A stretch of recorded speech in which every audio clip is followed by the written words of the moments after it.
Assalamualaikum warahmatullahi wabarakatuh.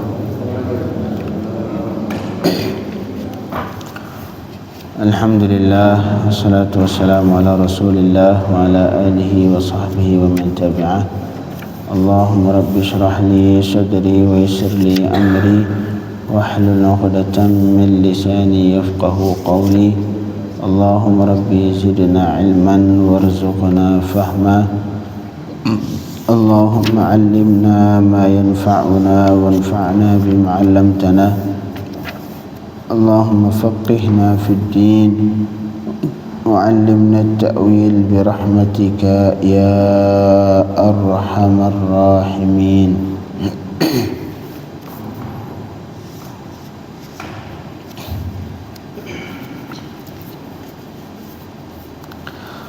Jemaah sebuah dirahmati Allah, sebelumnya belum niat i'tikaf dan berniat nawaitul i'tikaf fi hadzal masjid lillahi ta'ala. Sahaja aku berniat i'tikaf di masjid ini karena Allah subhanahu wa ta'ala. Di Jumat sebelumnya pembahasan sebelumnya tentang asabah. Asabah artinya man laysa lahu nasibun muqaddar halata minal mujma' ala tawrithihim halata ta'asibih. Asabah adalah ahli waris yang bagiannya tidak ditentukan. Tidak ditentukan apakah dia 1/2 atau 1/3 atau 1/4. Seperti halnya anak laki-laki. Anak laki-laki maka tergantung berapa yang sisa. Ada kalanya kalau misalkan ahli waris dia sendiri, ya sudah semua harta buat dia. Kalau ahli waris ada misalkan ada suami, ada bapak, sudah berarti bagian si anak laki-laki jadi berkurang setelah diberikan jatah hak suami dan hak bapaknya mayit misalkan, baru sisanya ke anak. Jadi asabah ini adalah orang yang bagiannya dalam warisan tidak ditentukan dari awal sama syara, tergantung yang sisa banyak, ya bisa jadi dia dapat semua harta, ada kalanya dia dapat sedikit. Kemudian adapun pembagian asabah dalam warisan fikih Islam dibagi 3. Ada yang pertama namanya asabah binafsih, dia memang menjadi asabah karena dirinya sendiri, karena dia sudah ditentukan sama syara untuk jadi sebagai asabah. Bismillah. Ya, asabah asib binafsih namanya, asibun binafsihi, kelihatan ya, asibun. Jadi yang pertama dia yang menjadi asabah dengan sendiri, bukan karena dipengaruhi yang lain. Seperti contoh di sini anak laki-laki. Contohnya ibnun, anak laki-laki.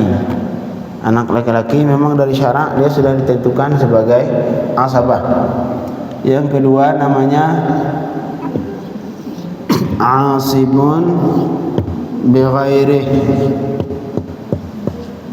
dia jadi asabah karena orang lain. Seperti anak perempuan bintun ma'al bintun bil ibni. Jadi anak perempuan dengan sebab anak laki-laki. Kita punya 2 anak, 1 laki-laki 1 perempuan. Ini dasarnya perempuan 1/2. Yang dasarnya perempuan bagiannya 1/2. Tapi ketika ada anak laki-laki maka berubah menjadi asabah. Ini dasarnya 1/2 jadi asabah. Ini anak perempuan. Namanya asabah bi ghairih ataupun bil ghair. Yang terakhir yang ketiga asibun ma'al ghair. Asabah bersama orang lain. Di sini contohnya ukhtun, saudara si mayit, ma'a al-binit. Ukhtun saudara perempuan bersama anak perempuan. Jadi si mayit punya anak perempuan, misalkan ahli warisnya bintun, anak perempuan, kemudian tambah ukhtun. Ukhtun ini bahasa Arab artinya saudara perempuan, ukhti. Maka diantar si anak si perempuan bagiannya 1/2. Anak-anak perempuan kalau sendiri adalah 1/2. Sedangkan si ukhtun, di sini ukhtun ketika bergabung sama si perempuan, si anak perempuan berubah bagiannya jadi asabah. Jadi ukhtun seorang saudara si mayit, jika dia bersama anak perempuan si mayit, maka berubah statusnya yang dari dasarnya dia cuma dapat 1/2 berubah menjadi asabah.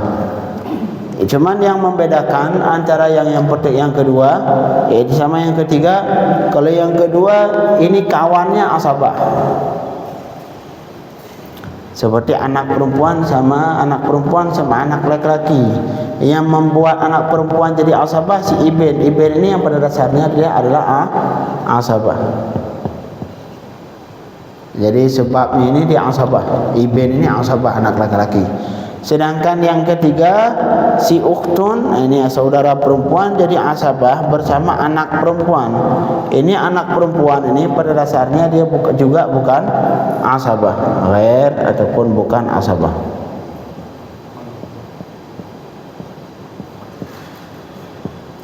Bukan asabah. Dia sendiri bukan asabah, tapi orang lain ketika bergabung sama dia jadi asabah. Beda halnya ini. Kalau bintun ini jadi asabah karena dipengaruhi oleh si anak laki-laki yang asabah. Ini yang membedakan antara dua pembagian terakhir ini. Keponakan berarti. Yang mana Pak? Yang saudara perempuan sama anak. Sama anak perempuan. Yang jadi keponakan dari mayit. Bukan, anak perempuan ini bukan anak dia. Anak si mayit. Jadi semua dalam istilah faraid ini kalau disebutkan anak, istri, saudara itu hubungan ke mayit semua. Anak si mayit. Ini kan saudara mayit. Iya. Anak itu. Ya, bukan anak si saudaranya, anak si mayit. Artinya hubungan dia ke sini Saudara. bukan. Seperti bapak ponakan. Ya, ponakan. Benar, ponakan. Jadi si ini adalah ponakan si ini. Iya. Ponakan si saudara ini. Marhaba.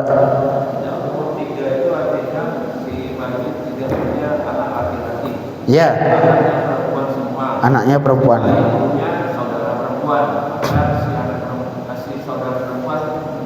Asabah ya. Kalau si mayit punya anak laki-laki, sudah saudara perempuan ini mahjub. Karena syarat ukhtun, syarat dia dapat asabah selama syarat dia untuk dapat warisan selama tidak dihajab. Siapa yang menghajab ukhtun?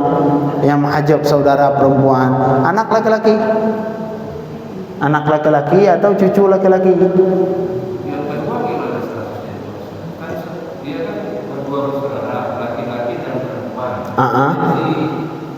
Perempuannya jadi asabah. Yang nomor 2. Yang nomor 2, yang nomor 2. Yang ini kan, yang ini. Nah. Ada kan dia anaknya 2 kan? Iya. Laki dan perempuan. Benar. Nah, kenapa kok si perempuannya jadi asabah? Karena dipengaruhi sama si anak laki-laki. Bukannya asabahnya misalnya laki-laki kalau pelajaran yang awal-awal. Anak laki-laki asabah, benar. Dan ini anak perempuan jadi asabah juga. Entar cara baginya, bagi laki-laki 2 bagian perempuan. Ini yang kaidah yang ma'ruf yang kita dengar. Misalkan contohnya kita punya ahli waris yang kita miliki, misalkan dua sama syarat 2 anak perempuan, sama 3 anak laki-laki. Gimana cara ngebaginya Pak Ustaz? Ataupun kita tambah lagi ada. Kita punya saudara 2 saudara perempuan, 2 saudara laki-laki. Siapa lagi? Misalkan punya bapak, punya ibu. punya suami, punya istri. Ini gimana cara ngebagiin? Yang pertama untuk dua anak perempuan, dua sama anak laki-laki, ini mereka statusnya semua jadi asabah. Jadi asabah.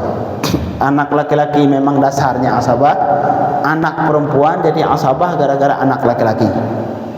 Kemudian dua saudara perempuan karena ada anak laki-laki nggak dapat, mahjub dia, terhajub, dia terhalang warisannya. Kemudian saudara itulah perempuan, laki-laki juga sama, hajub, nggak dapat warisan. Sedangkan bapak di sini karena asabah sudah diambil sama anak laki-laki, bapak cuma dapat seperenam. Kemudian ibu seperenam karena si mayit punya anak. Si mayit punya anak, ibu haknya adalah fa in kana lahu waladun fali abawayhi likulli wahidin minhum as-sudus.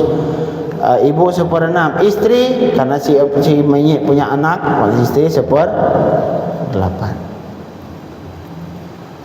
Inilah cara bagi. Entar ketika dibagi dicarikan angka yang paling kecil yang bisa yang habis dibagi dengan penyebut 3 ini.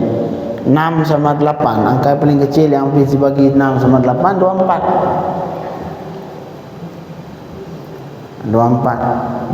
dibagi 6 4 weh. 24 bagi 6 4 ya. 4 kali 1 4. 24 bagi 6 4. 24 dibagi 8 3. Sisanya 4 tambah 4 8 tambah 3 11. Sisanya 12 ya, 13. Sisanya 13. Nah, baru ntar ini 13 untuk mereka ini, untuk asabah. Nah, di sinilah berlaku kaidah li zakari mithlu hadzil unthayain. Gimana caranya? Anak laki-laki dianggap 2. Masing-masing mereka dianggap 2. Kemudian anak perempuan tetap dianggap 1. Dan anak perempuan tetap dianggap 1. Artinya sekarang 12 dibagi ke berapa? Dibagi ke 2 anak perempuan dianggap masih tetap 2 karena masing-masing dianggap 1. Untuk anak laki-laki masing-masingnya dianggap 2. Kalau 3 anak laki-laki jadinya 6. Jadi berapa semua? 8. Artinya 13 bagian ini dibagi untuk 8. Itulah solusinya. Cara membagikan ahli waris kalau yang contoh seperti ini. Artinya ini anak perempuan yang dasarnya dia 1/2, dasarnya 1/2. Tapi ketika dia bersama dengan anak laki-laki berubah statusnya jadi asabah, sehingga cara ngebaginya untuk anak laki-laki 2 bagian dari anak perempuan.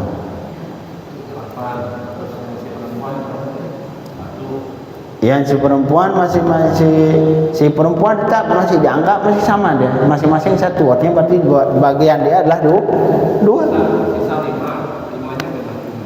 5 kemana?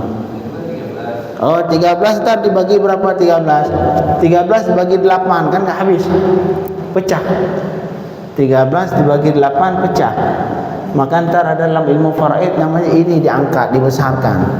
Karena misalkan kalau kita punya mangga 1, punya mangga 2, dibagi ke 3 orang, tak mungkin. Solusinya apa? Pecahin dulu.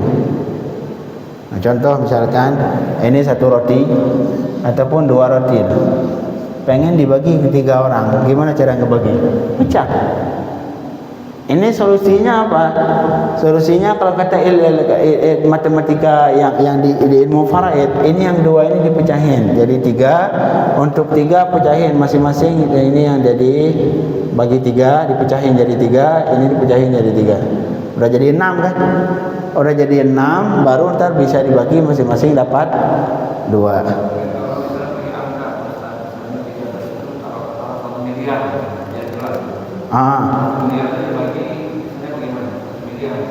Ntar nggak dibagi 13 1 miliar, jangan bagi 13 langsung Pak. Misalkan keseluruhan harta 1 miliar. 1 miliar dibagi 24 dulu karena ini memang dasarnya. Jadi masing-masing kalau kita lihat ntar si bapak ini 4/24 kali 1M. Yang gitu deh. Yang si bapak, karena bapak tadi 4, jadi 4/24 dikali 1M. Ini juga 4/24 dikali 1M. Kemudian 3/24 dikali 1 miliar. Yang ini baru entah 13/24 dikali 1 miliar. Nah, misalkan hasilnya, taruhlah hasilnya misalkan berapa?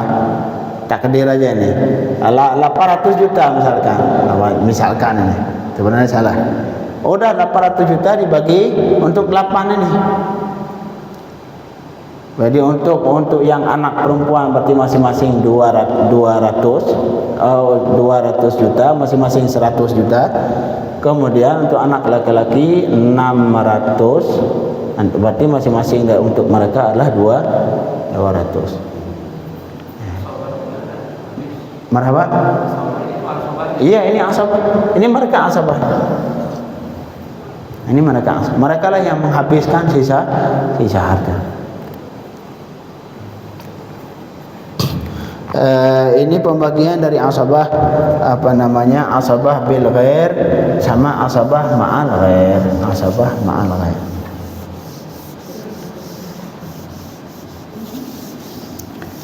Kalau ribut-ribut, kalau banyak harta, Ustaz, saya banyak harta enggak bisa ngebagi, suruh ke Ustaz aja.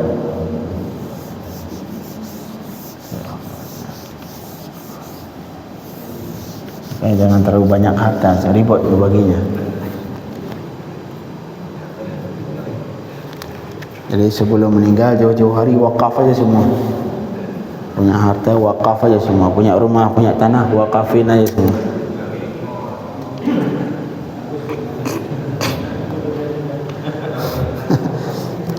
Biar nggak ribut yang ngebaginya. Jadi sekali lagi, yang membedakan asabah bil ghair dengan asabah ma'al ghair, kalau yang bil ghair ini yang kawannya ini dia memang asabah.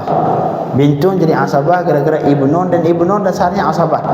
Sedangkan asabah ma'al ghair itu si ukhtun jadi asabah bersama bintun, yang bintun dasarnya bukan asabah. Kemudian yang terakhir kemarin adalah asabah. Adapun hukum asabah, kemudian derajat asabah seperti ini. Bunuwah, ini derajat asabah. Yang pertama bunuwah. Bunuwah ini anak laki-laki. Kemudian yang kedua ubuwah. Ini tartibnya ini. Ubuwah. Kemudian jududah yang ketiga, kakek atau jududah, kakek atau ukhuwah. Ini sama derajatnya, kakek sama saudara. Ini kalau di derajat ini pengaruh. Apabila kita punya anak, punya ibnun dan punya akhun, maka akhun ini mahjub. Akhun, kita punya anak laki-laki dan punya saudara laki-laki. Saudara laki-laki terhalang. Karena derajatnya di bawah. Ini derajat yang lebih tinggi bisa menghalangi derajat yang lebih bawah. Jadi kita punya bapak dan punya saudara. Saudara sudah enggak dapat karena ada bapak tadi. Ini derajat dalam asabah. Dan derajat yang tinggi bisa menghalangi yang rendah. Yang selanjutnya banu ukhuwah. Yang keempat banu al-ikhwah. Anak laki-laki dari saudara. Kita punya saudara laki-laki, dia punya anak. Itu asabah juga. Cuman derajat dia keempat. Yang kelima umumah. Umumah ini paman. Paman itu artinya saudara laki-laki dari bapak kita. Saudara laki-laki dari bapak kita, baik itu lebih tua atau baik itu adik kakak kita atau bapaknya kakak dari bapak kita. Jadi kalau misalkan kita punya saudara laki-laki, punya saudara laki-laki dan punya paman. Nah, ini paman ini terhalang. Karena dihalangi oleh saudara, karena derajat saudara yaitu ikhwah lebih tinggi dibanding umumah paman. Kemudian al-wala. Ini yang derajat yang selanjutnya, al-wala. Al-wala ini yang pernah kita sebutkan, seseorang yang memerdekakan budak. Yang terakhir, yang ketujuh, baitul mal. Baitul mal, APBN, kas negara. Karena dalam Islam yang dasarnya seseorang enggak punya ahli waris sama sekali. Enggak ada ahli waris. Semua enggak ada. Maka si hartanya dikemanakan? Hartanya diserahkan ke Baitul Mal. Diserahkan ke Baitul Mal dalam Islam. Baitul Mal dalam Islam itu pengaruhnya besar. Makanya dulu ketika ulama dulu orang dulu menjalankan syariat Islam, kadang-kadang kas negara itu berlimpah. Seperti di zaman Sayyidina Umar bin Abdul Aziz, itu beliau memimpin jadi khalifah cuma 2 tahun setengah, yang kemudian diracun, beliau meninggal karena racun. Di tahun pertama sudah melimpah kas negara. APBN saat itu kas negara melimpah. Di masa cuma dalam jangka 2 tahun setengah. Itulah derajat yang asabah. Kemudian hukum asabah apabila ia sendiri, ambil dapat harta semua buat dia. Kita punya harta 100 miliar, punya ahli waris 1, 2 anak laki-laki 1, ya sudah 100 miliar buat dia semua.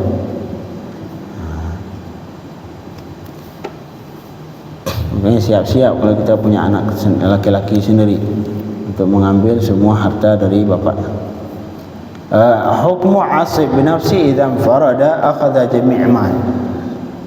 Hukum asabah binafsi, apabila ia sendiri maka seluruh harta diambil buat dia. Seluruh harta jadi milik dia. Anak laki-laki satunya, satu-satunya anak laki-laki dia. Bapaknya meninggal, semua harta buat dia. Wa illa, kalau tidak, fayakhudhu ma fadula ba'da ashabil furu'. Kalau tidak ada yang tidak ada, kalau tidak sendiri, artinya masih punya masih punya ahli waris yang lain. Punya ahli waris yang lain, si mayit punya bapak, si mayit punya ibu, si mayit punya laki-laki, punya suami. Maka fayakhudhu ma fadula, si asabah mengambil yang sisa setelah bagian dawil furu'. Kasih dulu dawil furu' yang seper-seper tadi, suami kasih 1/4, si bapak kasih 1/6, ibu kasih 1/6, antar si anak laki-laki yang sisa. Semua yang sisa buat dia. Kemudian wa yasqutu idza istaghraqatil furud at-tarikah. Dan si asabah akan gugur, tidak mendapatkan sama sekali jika habis harta diambil oleh zawil furud. Ada kemungkinan yang enggak dapat. Zawil furudnya banyak sehingga habis harta. Sudah. Si asabah ini enggak dapat. Tidak mendapatkan apa-apa dia. Contoh misalkan si mayit punya anak perempuan, punya 2 anak perempuan. Punya 2 anak perempuan, otomatis sudah 2/3. Kemudian si mayit punya bapak, tambah 1/6. 2/3 tambah 1/6, tinggal 1/6 lagi. Sisanya 1/6. Si mayit punya 2 anak perempuan, udah 2 anak perempuan 2/3. Kemudian si mayit punya bapak, berapa sudah? Diambil sama bapak asabah. Diambil sama bapak misalkan sudah 1/6. 2/3 tambah 1/6, udah sisa 1/6. Kemudian dia punya ibu, si mayit punya ibu, ambil buat ibu 1/6, sudah habis. Kemudian misalkan di situ si mayit punya saudara laki-laki. Pada dasarnya saudara asabah. Saudara laki-laki ini asabah. Tapi dia dapat di sini enggak? Habis. Enggak dapat, habis. Mau diapain? Harta sudah habis diambil dawil furud, ya sudah. Ini asabah enggak dapat. Jadi asabah ada kalanya dia mengambil semua harta. Ada kalanya dia mengambil sebagian yang sisa. Ada saatnya dia enggak dapat sama sekali. Seperti contoh tadi. Si mayit punya bapak, si mayit punya ibu. Oh jangan bapak, ada bapak asabah juga, ganti. Si mayit punya bapak, punya ibu. Si seorang meninggal, ahli warisnya 2 anak perempuan, kemudian tambah ibu, dan tambah misalkan saudara seibu yang 1/6, saudara seibu. Ya sudah, sekarang buat anak perempuan, buat anak perempuan yang 2 tadi 2/3, kemudian buat si buat ibu 1/6 lagi, jangan saudara si ibu mahjub gara-gara anak perempuan. Siapa misalkan satu lagi, taruhlah bapak satu lagi. Jadi kemudian ada saudara laki-laki. Ini saudara laki-laki walau dasarnya asabah, dia di sini bukan, enggak ada asabah di sini. Karena semua bagian sudah diambil zawil furud. Jadi semua harta habis diambil zawil furud, sehingga asabah tidak mendapatkan warisan. Jadi wa yasqutu idza istaghraqatil furud tarikah, dan gugur asabah apabila zawil furud menghabiskan semua harta, menghabiskan semua habis. Seperti contoh tadi 2/3 diambil anak perempuan, kemudian 1/6 diambil ibu, 1/6 lagi diambil bapak. Ada satu lagi saudara laki-laki misalkan, enggak ada, habis harta mau diapain. Kecuali satu masalah doang. Ada satu masalah doang, satu masalah saja. Yang di situ furud sudah menghabiskan harta tapi asabah masih dapat. Yaitu ada namanya masalah mustarakah. Ini masalah mustarakah, dulu ada seorang laki-laki mengadu ke Sayyidina Umar radhiyallahu anhu. Masalah di situ apabila bersama dalam ahli waris, ada yang pertama zauj, suami, kemudian ibu, dan jaddah, kak nenek, dan ikhwan li tambah akhun syakik, saudara sekandung, saudara yang asabah, saudara laki-laki.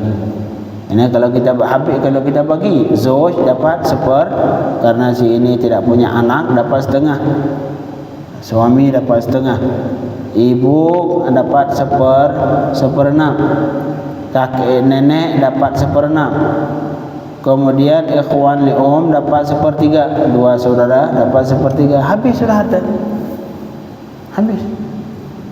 Ini kalau kita bagi 1/2 tambah 1/6 tambah 1/6 tambah 1/3, sudah habis. Nah itu mereka habis. Sedangkan ada satu lagi akhun syakik, saudara laki-laki, yaitu yang asabah. Akhirnya ini saudara laki-laki sedang nggak dapat. Baru ini saudara laki-laki, mereka ngadu dulu, kisahnya ngadu ke Sayyidina Umar kalau nggak salah. Ngadu ke Sayyidina Umar, ya Sayyidina Umar, ini kami saudara kandung si mayit, kami sebagai asabah. Ini kita punya saudara seibu, ini si mayit punya saudara seibu, 2, mereka dapat bagian, yaitu 1/3 mereka berdua. Masa kami yang kandung nggak dapat karena kami asabah? Ini mereka saudara seibu dapat. Baru akhirnya Sayyidina Umar berubah juga, beliau beristihad kembali. Kemudian beliau mengatakan, sampai ini yang saudara tadi mengatakan ke Sayyidina Umar seperti anna abana hajar. Sayyidina Umar, anggap saja bapak kami itu batu. Anggap saja bapak kami batu. Bukankah kami sama sekarang sama yang saudara seibu, kami sama. Dengan saya, anggap aja bapak kami itu batu, anggap bapak kami enggak ada. Berarti hubungan kami ke mayit saudara seibu, kami juga saudara seibu, mereka saudara seibu. Masanya mereka dapat saudara seibu dapat, kami yang saudara kandung seibu sebapak enggak dapat.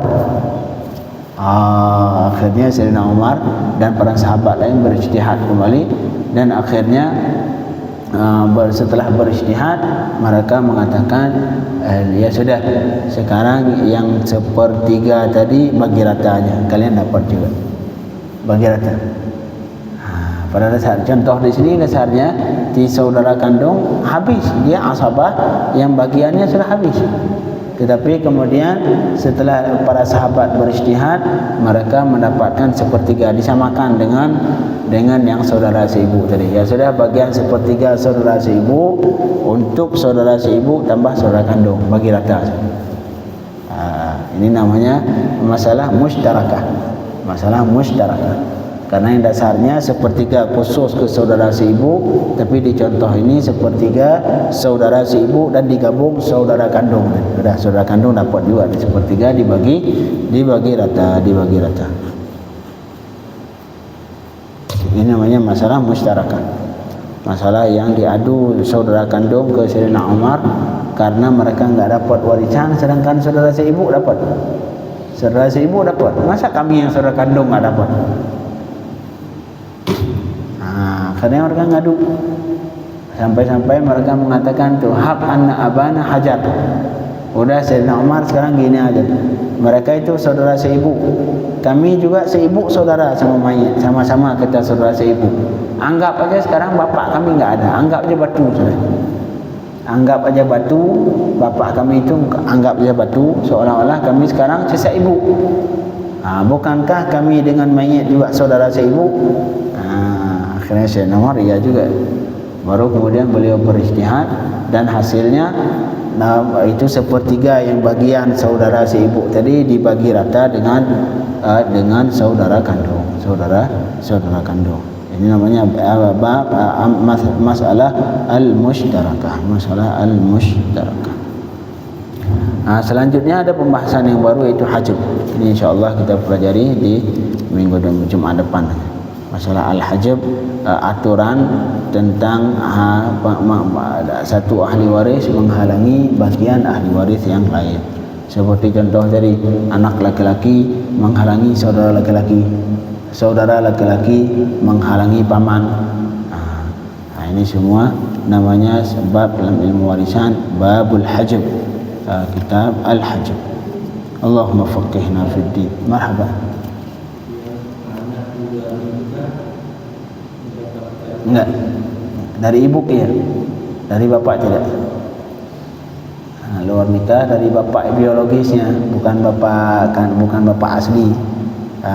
Dari anak, walaupun dari segi mungkin dari segi itu bapaknya, tapi dalam syariat tidak dianggap bapaknya. Dalam syariat tidak dianggap itu bapaknya, sehingga tidak mendapatkan ahli waris, tidak sah menikah dia sebab bapak itu sebagai wali nikah untuk anak itu.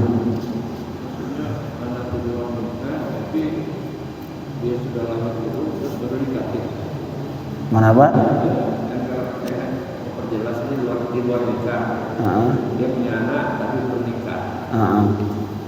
Kemudian dia nikah. Itu tidak dapat. Enggak, bukan anaknya itu. Tapi kalau misalnya walaupun akhirnya nikah, ya, anak yang hasil sebelum nikah itu bukan anaknya. Lahirnya dia sudah nikah gitu. Kalau lahirnya sudah nikah, itu dalam sini. Dia mengandung tapi sebelum nikah. Iya. Dia nikah. Hanya lahirnya setelah dia nikah itu dia dapat. Iya. Itu ketentuannya wallahu alam. Apabila misalkan seorang berhubungan, naudzubillah min dzalik, berzina dengan seorang perempuan, kemudian hamil 1 bulan, sudah ketahuan hamil 1 bulan 2 bulan, akhirnya dia nikahin, kemudian dari semenjak dia nikah,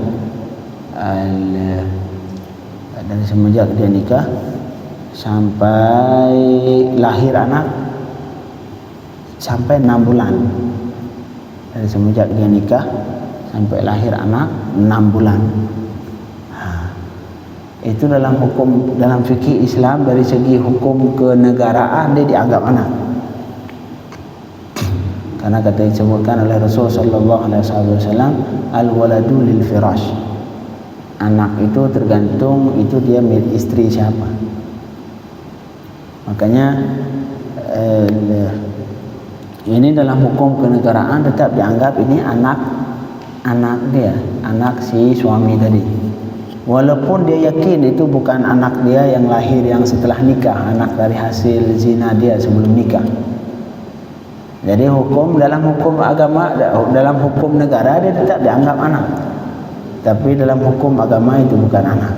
Makanya kalau yang seperti ini, ntar kalau pengen jadi wali nikah jangan suruh wali hakim aja, suruh wali hakim, jangan dia yang nikahin.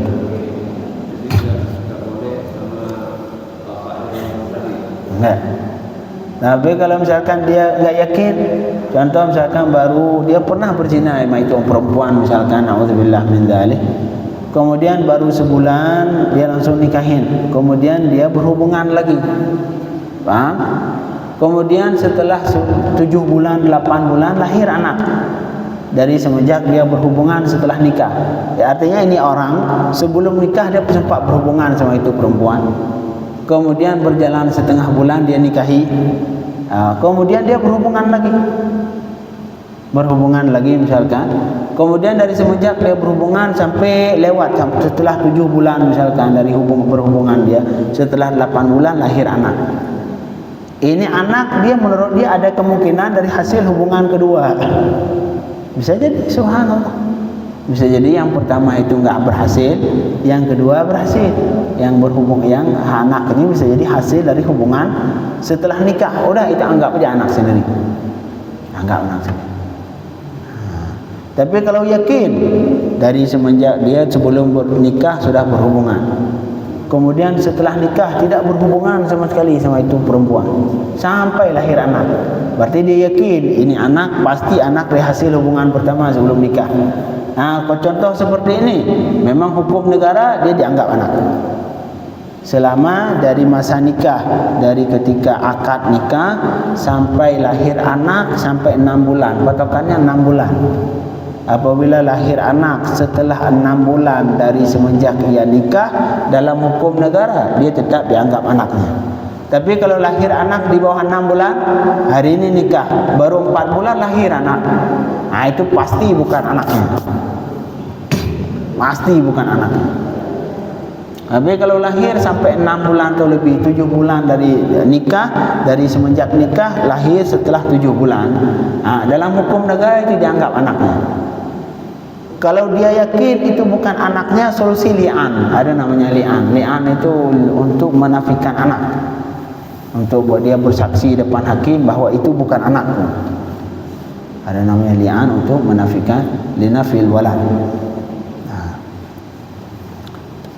itulah ketentuan tentang anak.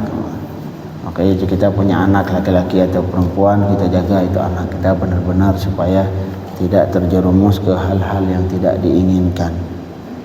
Tidak diinginkan, apalagi zaman sekarang yang mungkin saja terjadi yang hal demikian.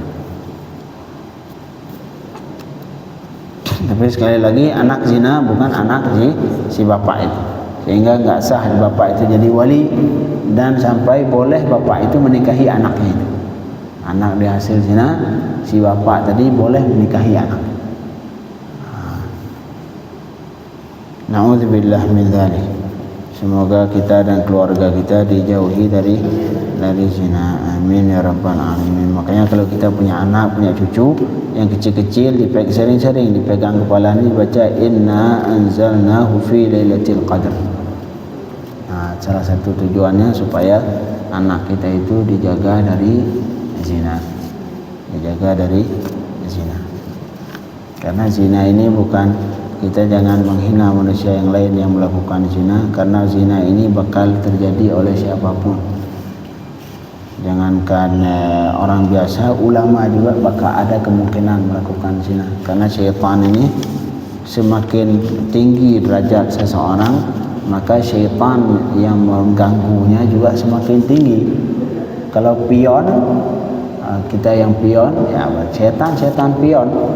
Tapi kalau kita raja, maka syaitan yang mengganggu kita juga raja, rajanya syaitan. Maka semua ada kemungkinan melakukan hal yang terlarang ini, zina. Jangankan orang yang biasa, ulama juga ada kemungkinan. Makanya sering-sering berlindung ke Allah. Jangan merasa sombong, oh saya nggak mungkin berzina, apaan zina, nggak mungkin siapa zina. Oh jangan bilang nggak mungkin. semua bakal ada kemungkinan semua melakukan zina. Makanya sering-sering berdoa ke Allah untuk semoga kita dijauhi dari perbuatan zina. Amin ya rabbal alamin. Sallallahu alaihi wasallam Muhammadin wa alihi wa sahbihi wasallam. Walhamdulillahi rabbil alamin.